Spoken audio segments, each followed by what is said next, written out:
of La Penta, it's WICR. Hello, Iona College. Welcome back to the WICR Morning Show with your entertainment overload hosts, Mr. Armand Medeo and Jersey Joe, Batman and Robin, Michael Jordan, Scottie Pippen, Bert and Ernie, and what one am I missing? Oh yeah, Vince Carter and T-Mac. Yeah, that's the number one option right there. We're going to have to add, we're going to continuously add more and more duos as the year goes on. What about Stafford and Johnson? Megatron and Matt Stafford, I could live with that. All right. You know. Little Phillip Rivers, Antonio Gates. Little Mike Wallace, Tannehill. The possibilities are endless, Armand. It is. We gotta put. See, we demand greatness, Joe. I'm putting it out on the air now. Armand and I are in the process of putting together a nice jersey order. We've got to coordinate this somehow so we can get like these dynamic duos. So when we come on the air, we're matching like that. You know. Joey, I'm down. I'm down with it too. We'll plan it out. Careful preparation. Like Armand was saying, demand greatness. I like it because it's kind of catching on. Our man Ian Sachs is 100% on board with the motto. Armand is getting on board with the motto. I think it should be the new motto of WICR. Demand greatness, Armand. Joey, it's a great idea. You'll be more happy in life if you demand greatness. You really will. I mean, why are you going to sit around watching the Lakers stink it up when you could be watching someone else who's doing really well? Like the Grizzlies. Like the Grizzlies and Vince Carter. But let's talk a little NBA. Scores last night, some games you had the Heat losing to the Rockets 108-91. The Heat have been playing really well. The Cavaliers losing. They are 1-2. The sky is falling. They lost 101-82 to the Portland Trailblazers. They have a pretty tough West Coast trip right now, playing the Utah Jazz tonight at 9 o'clock. After that, I think they play Denver. But Armand, is the sky falling for the Cleveland Cavaliers? Three games in. It isn't, because it's only 3 games in. It is. There's 79 left. The NBA is a very long, enduring season. You got the best player on the planet. You got one of the best point guards and arguably one of the best big men. You'll be fine. I'm glad to hear you say it because all people always gonna hit the panic button. I'm like, look, folks, calm down. The thing I always remind people is remember the Heat when they came together. They started 8-9. They started 8-9, and remember the headlines. Exactly. Eric Spoelstra needs to get fired. This thing was a fire disaster. It's never going to work. LeBron never should have left. It's never a big deal for anything like in the NBA or the MLB if they have a slow start like this. If it's the NFL and it was week 3 and they were 1-2, and then that's a lot of controversy. The first month of the season in the NBA, you really just throw it all out. Yeah. I mean, you know some things like the Lakers, they actually are bad. They're not going to be good. They're bad. But a team like the Cavaliers, we've said it all along. It's going to take time. You look at the Heat. They went 9-8. What'd they do after that? They won 20 games in a row. That's pretty good. I mean, the Cavaliers will at least finish with like 47 wins or more. I mean, look, you see, I think when I watch, I've watched every game they played so far, every minute basically. Maybe missed a couple doing some homework, but overall, I pretty much watch every minute, and it's not, it's more of, I think they're just not in rhythm. They don't have continuity yet. They're just learning to play. That's what happens when a new team comes together. It is, and we've said it all along. I mean, look, none of these guys have ever been on a team with each other. It's not. You don't just start playing and start dominating everybody. The signs are there. You know, Tristan Thompson, I think, is going to be, you can't even say how important he's going to be to this team this year. Just his rebounding is so big. Kevin Love has been phenomenal so far. He's been arguably the best player in the first 3 games. He's been the most consistent by far. His shot has been very crisp. He's been rebounding the ball very well. And I think that's a big thing we were all saying is Kevin Love's game is going to dramatically drop off. The rebounds won't be there as much. The rebounds are still there. I think they're still going to be there. The one guy I think is having one of the hardest transitions is Kyrie. But that's to be expected because Kyrie's really changing his game a lot right now. And I like it. I mean, even last night, the first quarter for the Cavs last night was very good. Very good. Kyrie Irving, there were some shots that he would have taken last year, but he deferred to his teammates. He made the right play there. So I think Kyrie, it's just all going to take time. Things will be fine. It's just going to be a process. It's going to take I thought it was going to take maybe 2 months of the season, but it's going to take at least a month, and then things are going to get better. But let's talk about the Portland Trailblazers, Armand, because I think it's a team we never really give enough credit to. We don't really acknowledge enough being all the way out there in Portland, but I've been a big fan of this team, their rise for years. I know you're not as big a Damian Lillard fan as me, but I just really like the core of this team. The bench is what I worry about. Listen, I love Damian Lillard. Don't take anything wrong. I think he's a great player. I just think some people and some, leagues like ESPN, they take Damian Lillard and say he's top 20 players in the NBA, which he's not. He's not. Yeah. He's a great basketball player. He's got a lot of room for improvement. He's going into his third season now. I mean, you can't go over here and tell me he's top 5 point guards in the league. I agree. He's definitely not top 5, but I'd say he's getting into he's top 10 and he's keeps moving. I think he's top 5 scoring point guards in the league. Yes, his shot, but is not actually, overall point guard. Yeah. I mean, what kind of team you looking for? Yeah. I agree. I mean, I like the him and LaMarcus Aldridge, and Nicholas Batum. That's not a bad big three. It really isn't. It's not. Wesley Matthews is not a bad supporting guy. Oh man, he could not be. I was kind of like last night. Hey, can we take a picture of Wesley Matthews and put it on everyone's right in front of them so they know he's on Greg Portland? Popovich. Yeah, like same Vince Carter. I know he was just all going off. I understood that reference. There Sneaky. you go. I like get it. in there. Well, we wouldn't be the dynamic duo if we couldn't read each other's minds like that, But I like it. I like Charles Portland. Xavier. Now here's a guy that never gets credit is Lopez on that team. Man, no one talks He doesn't about put up a stat line. No. He just hustles and He's a hustler. gets charges. I Yep. mean, he does all the little plays that make a basketball player great. You know what the funny thing about him too is he's a really good free throw. That's the thing you got to give Portland a lot of credit for is they're an excellent free throw shooting team. I mean, when it's the fourth quarter and games are on the line, the thing you can really count them in on is they're going to make their free throws, and that's always something that's always a little bit underrated. I think the problem with Portland going forward is they don't know their true identity. Yeah. That's what struggled with them last year and the year before that when they had both hot starts and then they suddenly dropped off and they fell to lower seed number in the playoffs. But that's the problem going forward is the identity. I think Damian Lillard needs to find where he's comfortable. LaMarcus Aldridge needs to be the number one option. He needs to demand greatness. Demand greatness. He needs to demand greatness on the post and needs to be the number one option. Defer to him at all costs. Lillard needs to penetrate, find Matthews in the corner for three. I mean, they have a lot of good pieces, as you said before. They do. I like LaMarcus. Aldridge is such a versatile player. I mean, he can really hit those shots from the mid-range, hit those. I really like him a lot. I think his contract, I think he's going to be up for an extension next summer. I think they're going to offer to him. Me too. He's been a big piece of that team for a while now. He's the biggest, bro. Let's move on, though, to the LA Lakers losing last night. They are 0-5. They lost to the Phoenix Suns 112-106. Kobe Bryant really went off last night. I mean, I'm looking at the stats right now, 39 points, 9 rebounds, 1 assist, 1 steal, 1 block. I mean, the way I think of this, Armand, is if you take Kobe Bryant off the Lakers, they're the Washington Generals. Pretty much. I mean, they really are. You take Kobe off this team, they're 0-5 with Kobe scoring 39. They're the Washington Generals if you take him off the team. I don't even know what to say. I mean, you're absolutely right. I mean, what do they do? I mean, because here's the big thing for the Lakers is where are they going?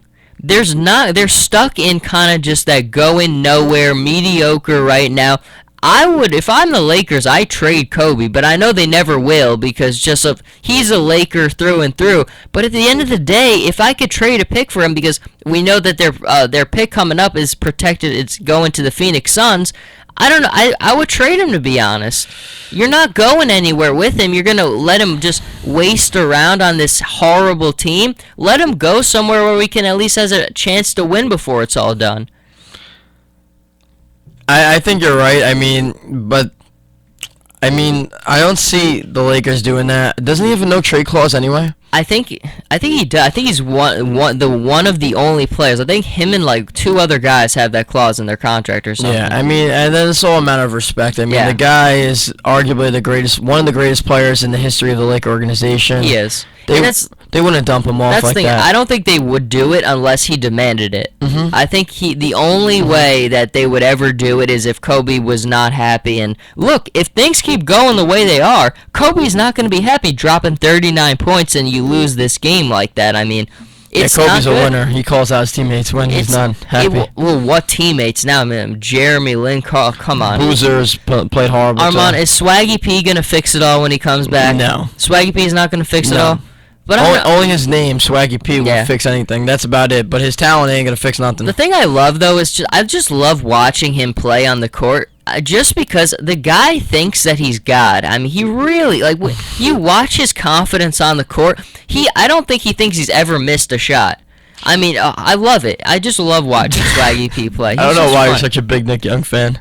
I don't know what I really want to get a Swaggy P jersey. I'm not gonna lie. Not Nick Young. You're gonna have to customize it. I don't think they sell it. I'll do it too. I'll get a Swaggy P jersey. Swaggy P is just funny. I love him. Yeah, he's always smiling. He's kind of like you are. He's always in a good mood. He just enjoys every like little thing about life.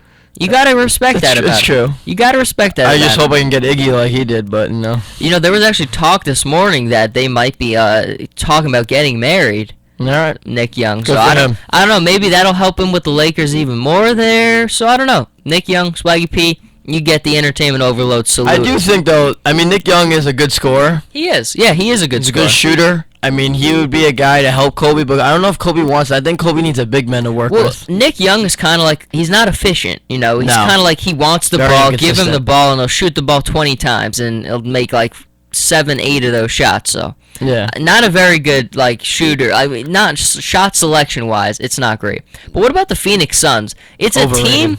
You think they're Oh overrated? my God, biggest overrated team in the NBA. I mean, look, I like their point guard depth. That's it. That's it, Joe. But that's exactly. it. Yeah. That's it. The more How are they gonna Twins- compete?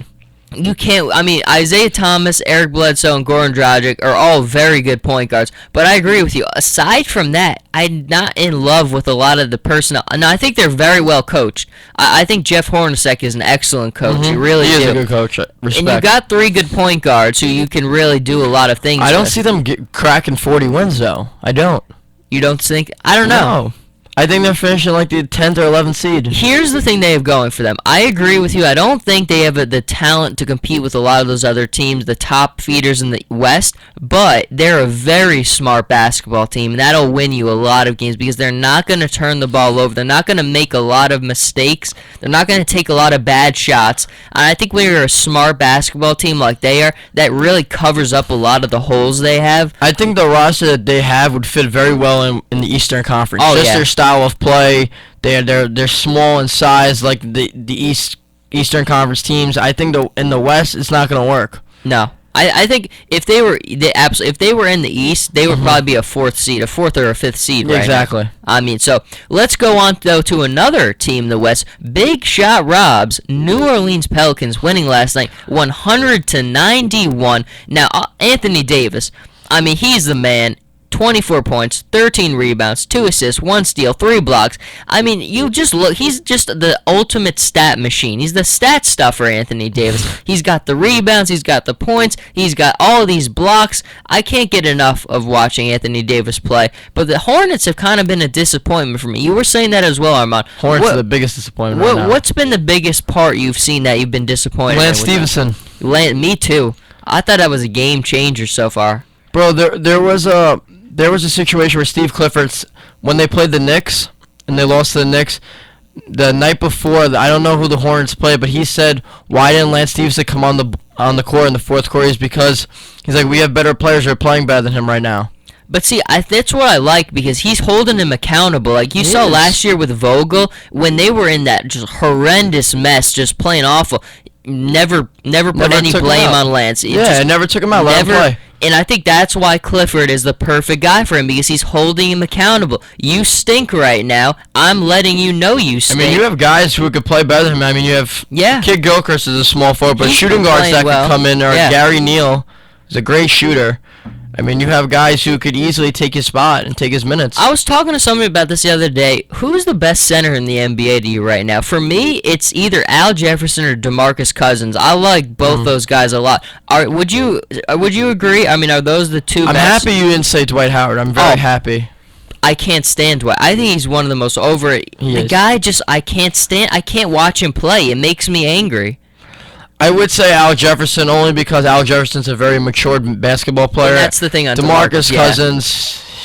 He's gotten a lot better. Yeah, Give him has, a lot of he credit has, for that. but He used to be just insane. There are times where his temper interferes with his style That's of the problem. play. Is sometimes when you've always got that mindset and things aren't going well, it always comes back. And I agree with it. Al Jefferson to me, the guy is just unbelievable. I love him. I mean, the only thing DeMarcus Cousins has on him is DeMarcus Cousins is only in his 4th or 5th year in the league. know what we got to do, Armand? When we put that jersey order in, maybe dynamic duo, Al Jefferson and Kemba Walker, little Charlotte Hornets action. I'll get a Kemba one. Yeah, I'll get Big Al. All right. It's decided that's one of the combinations we're going with. I want to move into some college football, though. Did a lot of NBA. Armand, you like college football, don't you? Yeah. Everyone likes college. How could you not like college football? Now, let's go over, obviously, every Tuesday, the new playoff committee keeps on revealing who the new top 4 are, so we're getting more and more excited each week. I mean, the season's winding down, it really is. But the top 4, as of yesterday, the new top 4 is number 1, Mississippi State, number 2, Armand's Florida State, number 3 and 4 are my 2 teams, the Auburn Tigers and the Oregon Ducks. Armand, when I did my own personal one, I bumped Florida State down to 3. I know you did. I put Auburn up at 2. How could you not put Auburn? They just beat Ole Miss in that huge game. Florida State barely gets by against Louisville. That kind of I mean, I don't disagree with the top 4 at all. That is the top 4, no question. But I'm moving Auburn up. I'm sorry. Listen, you can't take Florida State out. They've won, I think, 24 games. What is it, 25 games? Something like that. They haven't lost a game. They haven't lost a game in 2 years. And they beat Auburn in the championship. So you can't replace Auburn. But that was over a Florida different State. team, Armand. It doesn't matter. They still have the title over them, don't they? See, right now, though, I have no question Florida State's in the top 4, but I got to move Auburn up right now. It's just the way Florida State's playing is so dangerous right now because when they get that loss, Joe, then you can do whatever you want with them. Okay. Well, they're not going to lose another game this season. They play Virginia this week. They play Miami. They play Boston. I do agree with you, though. I don't think they're going to win the championship. It's going to be too tough. I mean, they can't run the ball very well. Defensively, they're not as good as they were last year. Jameis has been very good, but they're a very good passing team. I don't think if they played Auburn again this year, I don't think they would be able to get it done because Nick Marshall, look, in that game, what did it come down to? It came down to the last drive of the game. Auburn didn't have a quarterback who could get the ball down the field throwing it. Florida State did. I thought that was the big factor. Nick Marshall now this year is such an improved passer, and I think that's going to be big. But I'll go over the games for the other. Mississippi State, Armand, plays something called a UTE Martin. They're going to win that game pretty handily, I would say.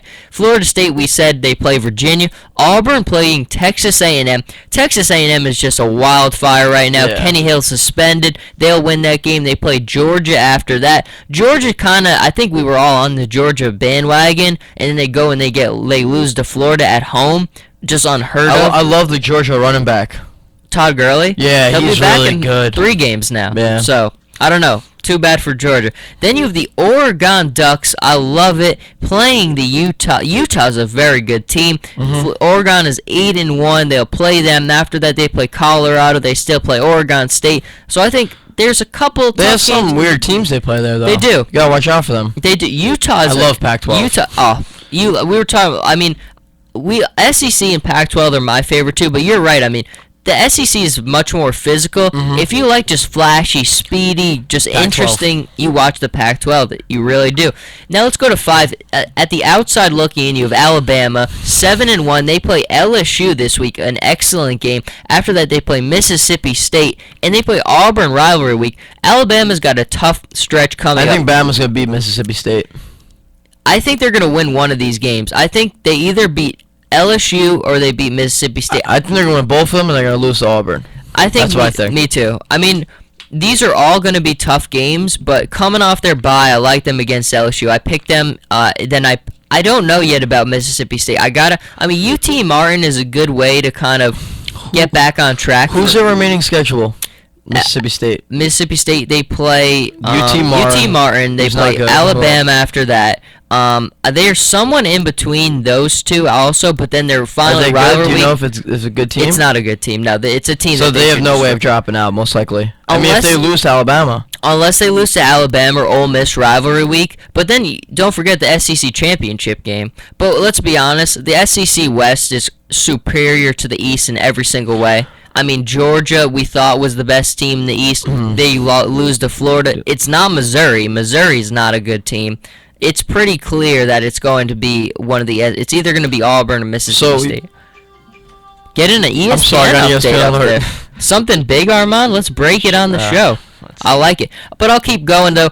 TCU and Kansas State are at the 6 and 7 spot. Now, this game is obviously going to change dramatically after this weekend because they play each other. Going to be a very exciting game, though. I mean, TCU, Kansas State, I just realized it's 10 o'clock as well. So, Armand, I want you to tell me who you got in this game before we start to wrap it down. TCU, Kansas State? I'm going to go with Kansas State. I'm not a big TCU fan. I think Trevon Boykin gets back on track, so we're on different ends there. And then the next one I want to go over finally before we end it off is Michigan State and Ohio State. Michigan State is home. Both teams definitely the best in the Big Ten. I like Michigan State. I like Ohio State, man. Wow. Now, here's the thing. Ohio State on the road has been nowhere near as good. I just have a feeling J.T. Barrett's really been playing better. I love Cook. Cook is very good. My man. Going to be I think he's one of the better quarterbacks in the league. He is. I think he's a guy we're not paying enough attention to. I think he's a good 3rd or 2nd round pick in the draft. He could. He's smart. That's a big thing. He's definitely gotten much better this season than last year. Oh, definitely. Finally, number 9 Arizona State at home against Notre Dame. That's a great game. Notre Dame struggling against Navy last week. Armand, who do you like here?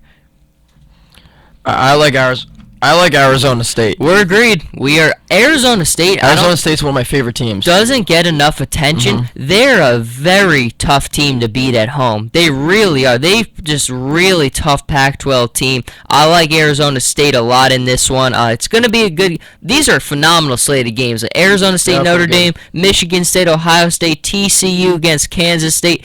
Like every weekend in college football, it is always excellent. And like every entertainment overload, it is excellent. Another great show with Mr. Armand Medeo. Armand, closing thoughts. Closing thoughts. Thank you, Joe. There you go. Thank you, Joe. I love it. Thank you, everyone, for tuning in. You all have a phenomenal day. Stay tuned to our shows all day. Giants run game. I think the return